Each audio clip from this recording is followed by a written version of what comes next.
Indonesia, city volunteers tend to those affected by a volcano in North Sumatra with relief items. In Malaysia, city volunteers inspire teachers and students at a local school in Langkawi to go meatless. Welcome to DaAi Headlines. I'm Wendy Chen. Thank you for joining us. First up in Indonesia, after a volcano eruption near Mount Sinabang in North Sumatra on Tuesday this week, some 6,000 residents were evacuated to nearby temporary shelters. City volunteers soon arrived to distribute food and warm clothing to help those affected. Mount Sinabang in western Indonesia erupted again this Tuesday, spewing hot ash into the sky and covering the roads in smoke. Indonesia DaAi TV reporter was en route to Berestagi when the volcano erupted, the explosion sending local residents into a state of panic. I'm here in Berestagi following the eruption of Mount Sinabang earlier this morning. Volcano ash rained down the mountainside. Residents are in a state of panic as the entire town is covered in dense smoke. The violent eruption lasted for 15 minutes. The Volcanology and Geological Disaster Mitigation Center continues to monitor volcanic activity. Currently, the volcano status remains at a level 3 alert. We ask members of the public not to venture within a 3 kilometers radius of the volcano. Some 6,000 residents were forced to evacuate their homes. More than 10 temporary shelters have been set up nearby, and Medan city volunteers soon arrived with food and aid for local residents, and plans to distribute 5,000 blankets and sarongs as well as. We are here to survey the disaster and distribute face masks, water and the bread to local residents. We are also planning to distribute blankets, sarongs and food to the temporary shelters. Approximately 2,000 residents have taken refuge in shelters in Jambus and Pakata. Seeing the volunteers arrive with food, children quickly rush over. Because the volcano erupted, we have been staying here since Sunday. My mom brought me here. Volunteers also distributed face masks along the side of the road. As grey smoke continues to billow from the volcano, several residents have started to experience discomfort. Thus, medical stations have been packed with residents in need of medical attention. City volunteers promise to continue accompanying these residents through this difficult time. To help tens of thousands of Syrian refugees who have been displaced by the war, Jordan city volunteers once again conducted an aid distribution in Ramtha, a city 81 kilometers away from Jordan's capital of Amman. As well, the volunteers delivered daily necessities for those living in a local medical center in hopes of helping them through this difficult time. Displaced by the civil war, these Syrian refugees have found refuge here in Jordan. Seeing city volunteers showed up once again, this mother is all smiles. Since February this year, Jordan city volunteers have periodically organized aid distributions for refugees. At the most recent distribution, volunteers arrived at the house of a local volunteer in Ramtha, where they handed out consolation cash and infant formula to support needy families. City volunteers' smiles give me strength, courage and hope. These are beyond monetary aid or material goods. Thank you for your genuine smiles and sincere respect. Every day there are an overwhelming number of refugees fleeing into Jordan. What they need the most is someone else's company and care. We city volunteers are by their side to make sure they have received prompt and direct assistance. The civil war in Syria has forced many to flee the violence.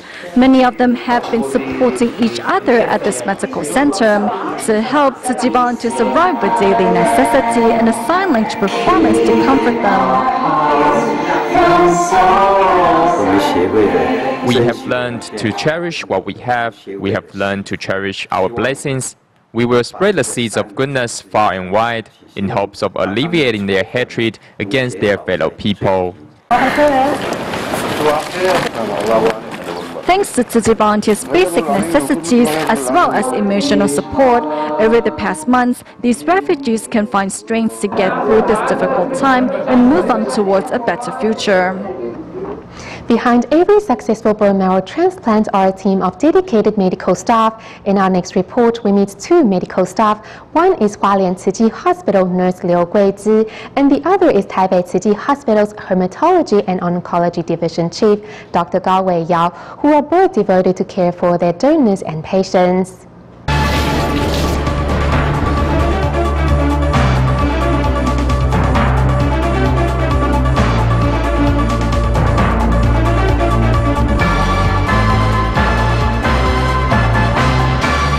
scrubbing down hands and arms and putting on a surgical gown, the pre-surgery preparation looks tedious, yet it is all a part of the calling in saving lives for Dr. Gao Wei Yao.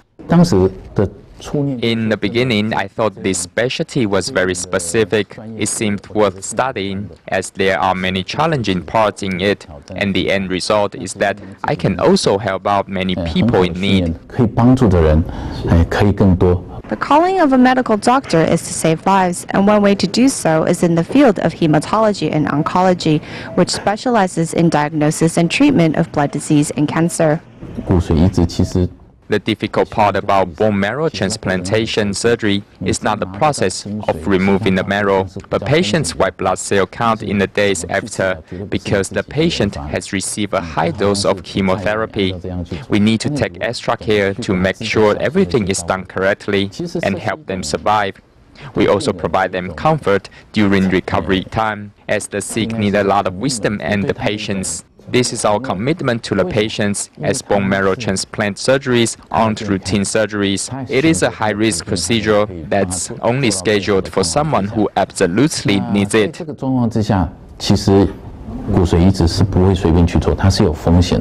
Although bone marrow transplant surgeries have saved countless lives in the past, now a seemingly less complicated procedure is peripheral blood stem cell transplantation, in which nurses now play an important role. Helping people has become a more sacred act, as I am assisting healthy people to fulfill their wish. If I can take care of the donors well, then it's like I'm passing on the love to others.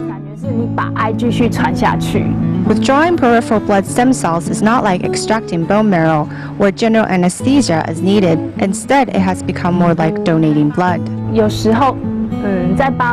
When I am sticking the needle into the donor's arm, I will try to make sure I only need to jab them one time, because I've seen donors' discomfort during needling, and I want to lessen their pain as much as I can.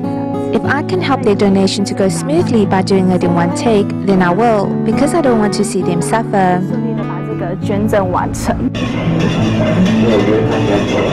No matter if it's a bone marrow transplant surgery or peripheral blood stem cells transplantation, doctors and nurses vow not to waste the donor's good intentions and do their best in their prospective job.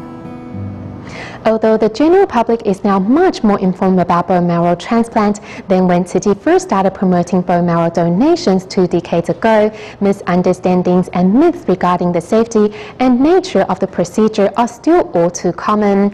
Next, we try to answer some of these doubts and show that donating stem cells to save a life is easier than ever. When people hear of stem cell donation, what is their first reaction? Let's find out.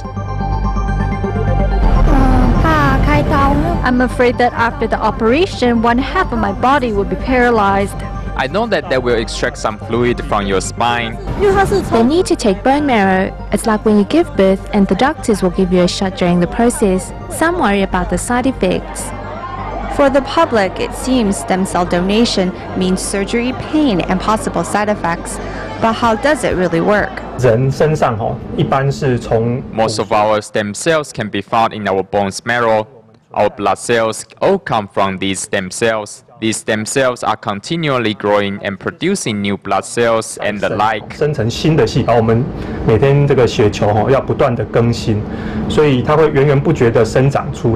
A mistaken assumption is that stem cells are harvested from our spinal fluid. To extract stem cells, doctors typically target the ilium bone in the pelvis, as the bone offers a large surface area and a lower prevalence of nerves. However, over the past decade, bone marrow extraction has been slowly replaced by what is called peripheral blood extraction. In general, in our blood, one only finds minimal traces of stem cells. However, recent studies have shown that growth hormones can be used to increase the presence of stem cells in our bloodstream. This means that just by drawing blood, we can now get a sufficient number of stem cells for transplant. Using a peripheral blood extraction procedure, donors will receive an injection of growth hormones for 5 days prior to the donation. This increases the number of stem cells in the bloodstream of peripheral areas of the body, such as in the arms and feet. A machine is used then to extract stem cells from the donated blood, a process that takes about 6 hours. Usually, all that needs to be donated is about 200 to 300 cc of blood. That is not a lot, about the same amount donated when giving blood. With peripheral blood extraction, there's no need for anesthesia or surgery, and the amount of blood taken is minimal, so your body recovers quickly. For donors, it is an easy and safe method, and thus 90% of donation now happen using peripheral blood extraction. Of course, the entire procedure is free. For donors, the entire process is without charge. That means that the actual process of donation, any medication taken, time spent in the hospital, equipment used, all of it is free of charge. In order to prevent disputes between the donor and recipient or the expectation of financial reward, all identities are kept private. In order to prevent this from happening, as well as in consideration of the Information Act, for a minimum of 2 years, the donor and donee are not allowed to meet. This means you can put away your doubts, roll up your sleeves and help someone out.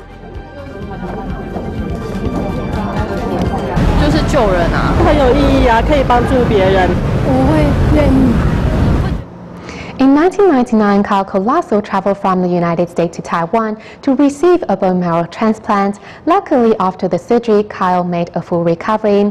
Now, 14 years on, Kyle and his family are ready to meet the donor that changed his life. Let's take a look. In 1999, Colasso successfully received a bone marrow transplant. At the time, he was 3.5 years old.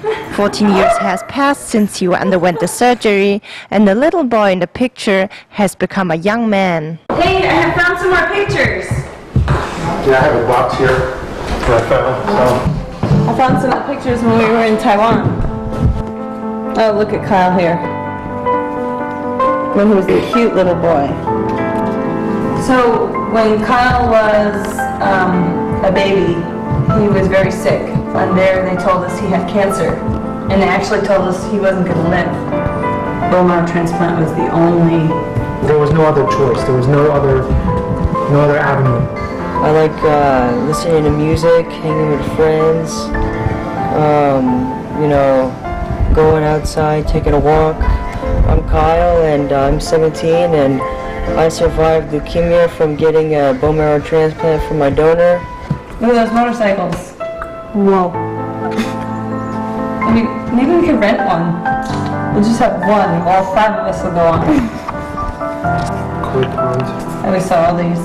And I got some other pictures here. I hope he doesn't get sick again. Okay, yeah. These are some of the pictures when he was sick. This was because of the medicine that he was on. So when we first went to Taiwan, we again didn't know anything about the donor. That the donor was chosen for 2 people at the same time. And then she had picked Kyle because he was younger and had a better chance to survive. I like that one. Yeah. Are you looking forward to going to Taiwan? Yes. Looking forward to see the donor? Of course. I don't remember going back to Taiwan like when I was like 3 or whatever, but now this time I'm excited, so I get to like remember like, you know, Taiwan and remember meeting my donor. So when I was looking at the photos just a while ago, I was thinking to myself that didn't look like me, but you know, I'm kind of glad that I got to grow up and you know, live my life. You know, if you're American, you look toward American donors. It was a big eye-opener, I think, to a lot of people that she is pure Taiwanese, would be a perfect match for Kyle. Almost a perfect match came from a different part of the world or country. It just goes to show you that, you know, we're all one, you know, one being, come from the same genetics. I'm glad I got another chance at life, and really appreciative of what I have.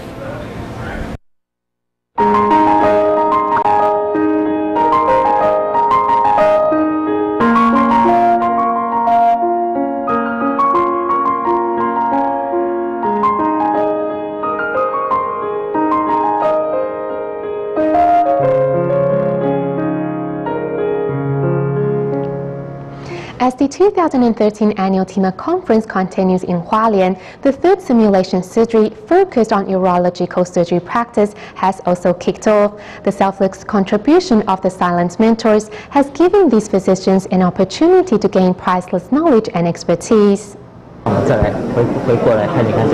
Guiding and patiently teaching, revealing the selfless spirit of humanistic medicine.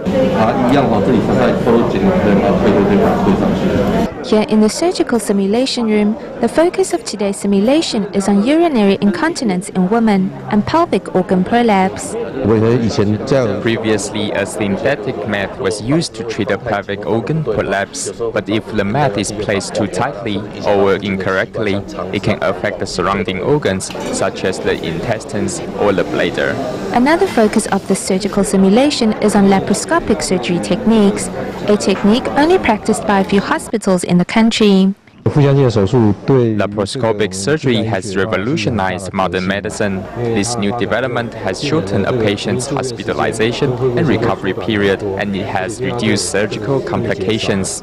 Urinary disorders are most prevalent among women 40 years and older, and as those performing the simulation are mostly resident physicians, this is a rare opportunity as they're not always able to acquire such skills during normal surgery. This instrument is not inserted straight, you have to rotate it. When you insert too deep or too shallow, any mishap can cause the patient a great deal of discomfort. We learned a lot from our silent mentors. We opened up the abdominal area and was able to see the route of insertion. If we insert too much, we can damage the bladder. If it's too shallow, we could cut the blood vessels. The complexity and mystery of human anatomy are made clearer thanks to the selfless contribution of silent mentors, sophisticated surgical equipment, and the knowledge and expertise of senior medical professionals. Among those attending this year's annual TIMA conference, we meet an ophthalmologist from Italy who promised to recruit more volunteers once back home, and another couple from Wuhan City, China, who cancelled their honeymoon trip to attend the event. Here's more. Here at the annual TIMA conference in Hualien, numerous overseas volunteers returned to their spiritual homeland to learn from one another. Among them is a newlywed couple from Wuhan, China, who met each other as a result of their affinity with Tzu Chi. In order to attend the event, they decided to cancel their honeymoon. One of my strongest impressions of TIMA is that TIMA doctors do not wait for patients to see them, but instead they find a way to reach out to those patients in need. Among the overseas volunteers is also this father and son pair. The father, Francisco, who is an ophthalmologist from Italy, was introduced to Tzu Chi by his Taiwanese wife. Inspired by his fellow volunteers, he promised to recruit more volunteers back home. I'm an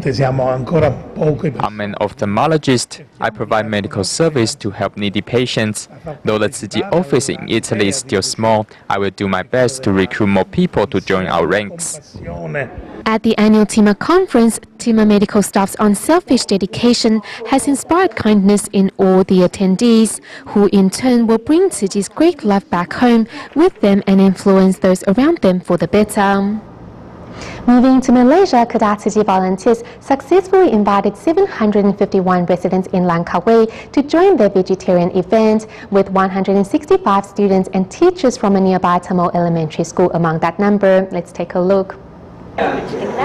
Here at the London Sungai Raya Tamil Elementary School in Tanjung Sanctuary, Langkawi, students are enjoying their breakfast, vegetarian curry with rice. Eating vegetarian will prevent us from killing animals, and it's also good teaching for the children. I recently discovered how good vegetarian food tastes, and in the future, I will encourage students to eat vegetarian more often, thereby saving sentient beings and protecting our planet. All over Malaysia, volunteers are working to get over 10,000 residents to go vegetarian. At the Tanjung Sanctuary in Langkawi, hundreds of residents respond to the volunteers' efforts. Although I don't normally eat vegetarian meals, this activity inspired me to discuss with the kitchen staff the idea of making every Tuesday vegetarian day at the school. Also, I will bring up the idea at PTA meetings to see if more families are willing to start eating meatless meals at home. I hope this event continues. I believe it will encourage the children to eat less meat and can help save our environment and planet. In the future, one day of the week, we will only provide vegetarian options as a way to encourage everyone to eat less meat. The benefits of vegetarianism are not only better health but lower stress levels. Being a vegetarian, it's good for health, good for environment, and good for our feel, our emotion. Maybe I will start to being a vegetarian, start from today. As these children and teachers take the first step in going vegetarian, they are also helping to ensure that future generations can enjoy a clean and healthy planet. As part of Tiji Malaysia's Million Member campaign, Kedah Tiji volunteers visited a gum factory in Sungai Pentani to canvass for donations from foreign laborers. Despite earning little money, these foreign laborers were still willing to join as Tiji members in helping the less fortunate. To recruit 1 million Tiji members in Malaysia, Kedah Tiji volunteers tirelessly explain Tiji's charity missions to foreign laborers in a local gum factory. Although these workers don't earn much, they still do their best to help out. Dia tolong seluruh dunia.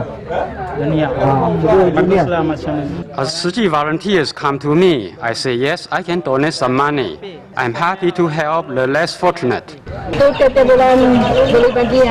Yes, definitely. With the bow, the volunteers show their thanks to these foreign workers.